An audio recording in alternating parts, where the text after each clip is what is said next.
Pemirsa, dahsyatnya angin puting beliung menerbangkan bocah perempuan 5 tahun. Menerbangkan bocah perempuan 5 tahun. Hingga tersangkut di tiang atap rumahnya di Maros, Sulawesi Selatan. Kencangnya angin juga merusak belasan rumah warga. Bocah perempuan berusia 5 tahun ini terlihat trauma saat dibawa ke puskesmas Moncongloe, Kabupaten Maros, Sulawesi Selatan. Korban mengalami luka-luka di wajah usai terbawa angin kencang dan tersangkut di tiang atap rumahnya. Saat kejadian, korban tengah bermain di dalam kamar.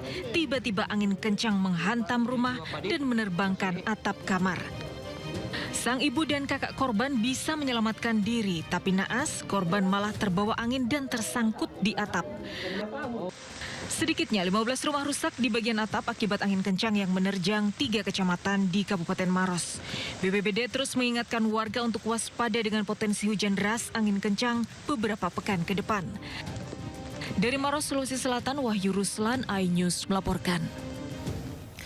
Pemirsa, sebuah jembatan penghubung 4 desa di Pandeglang, Banten ambruk setelah dihantam hujan deras berhari-hari. Akses jalan ribuan warga terputus dan harus mencari alternatif jalan lain. Jembatan ambruk di Kampung Sinarjaya, Mandalawangi, Pandeglang, penghubung 4 desa setelah diguyur hujan. Curah hujan yang tinggi membuat arus sungai deras ditambah struktur jembatan berusia 30 tahun. Akses jalan terputus untuk warga. Pemerintah daerah akan segera melakukan penanganan darurat serta menyiapkan jalur alternatif sementara. Dari Pandeglang, Banten, Iskandar Nasution, iNews melaporkan. Hingga Senin pagi tadi ribuan kapal nelayan di Pelabuhan Perikanan Muara Angke masih saja terparkir, pemirsa.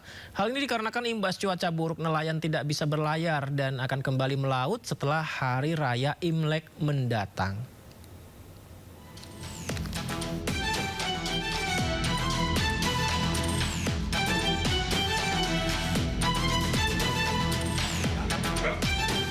(2.500) kapal nelayan per Senin pagi masih terparkir atau bersandar di Pelabuhan Muara Angke, Jakarta.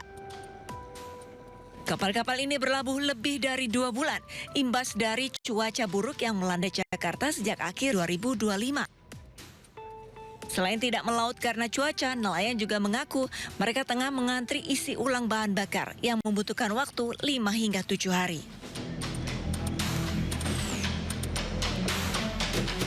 Ribuan kapal ini menjadi viral dan sorotan setelah adanya laporan dari Direktorat Polisi Perairan dan Udara Ditpolairut Polda Metro Jaya. Selamat pagi Komandan, izin melaporkan kapal 1007 Aibda di Maulana dan kapal 2006 Aibda Darsono. Saat ini kegiatan menindaklanjuti berita viral di Pelabuhan Muara Angke, yaitu kapal-kapal ikan dan kapal-kapal cumi yang ingin masuk dan keluar. Masih kemudian untuk saat ini kami menghimbau kepada para nakoda dan kepada pemilik kapal untuk tidak menyandarkan kapalnya di alur untuk keluar masuk atau alur jalannya kapal.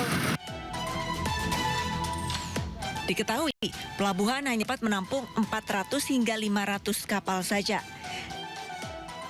Di sisi lain, hal ini berdampak pada perekonomian nelayan akibat tidak melaut selama 2 bulan. Para nelayan harus mengalami kerugian ditaksir hingga ratusan juta rupiah. Dari Jakarta, Keadela Rosa, Seto Pratomo, iNews melaporkan.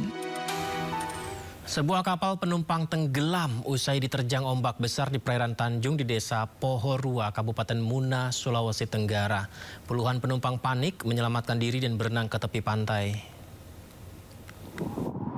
Kapal tenggelam, penumpang ke pesisir menyelamatkan diri. Beginilah kondisi korban kapal tenggelam saat tiba di tepi pantai di Kecamatan Maligano, Kabupaten Muna, Sulawesi Tenggara. Mereka kelelahan usai berenang menyelamatkan diri akibat kapal yang mereka tumpangi tenggelam diterjang ombak besar. Dia pergi juga. Bukan. Dia pergi kasihan, dia ikut pergi menolong. Kapal penumpang KM Maligano Star tenggelam saat bertolak dari pelabuhan rakyat Laino menuju pelabuhan Maligano. Ketika melintasi perairan Tanjung Desa Pohorua, tiba-tiba terjadi badai dan ombak besar menghantam kapal. 32 penumpang termasuk 5 anak-anak panik dan langsung melompat dari atas kapal. Warga setempat yang berupaya mengevakuasi penumpang kapal kesulitan akibat cuaca ekstrim. Para penumpang akhirnya selamat setelah berenang ke tepi pantai, sementara kapal beserta seluruh muatannya tenggelam ke dasar laut. Air masuk di belakang, di tempatnya speed masuk, terangkat di depan, masuk terus di belakang, sehingga tidak bisa air tidak bisa ditimba, tidak bisa dipompa airnya, akhirnya air masuk terus. Usai kejadian, para penumpang dievakuasi ke Puskesmas Maligano untuk mendapat perawatan medis. Dari Kabupaten Muna, Sulawesi Tenggara, Andi Eba, iNews melaporkan. Kita ke Aceh, pemirsa. Pemerintah menetapkan status transisi darurat bencana hidrometeorologis ke masa pemulihan. Sementara itu pasca bencana, kelangkaan BBM masih terjadi di sejumlah daerah, juga di Sumatera Utara.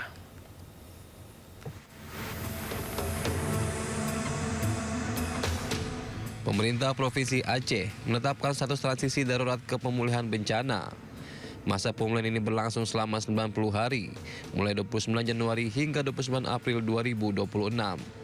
Kebijakan ini merupakan bagian dari upaya lanjutan penanganan dampak bencana yang melanda Aceh. Gubernur Aceh menginstruksikan seluruh satuan kerja perangkat Aceh serta pemangku kepentingan lainnya untuk melanjutkan upaya pertolongan dan memperkuat koordinasi penanganan bencana.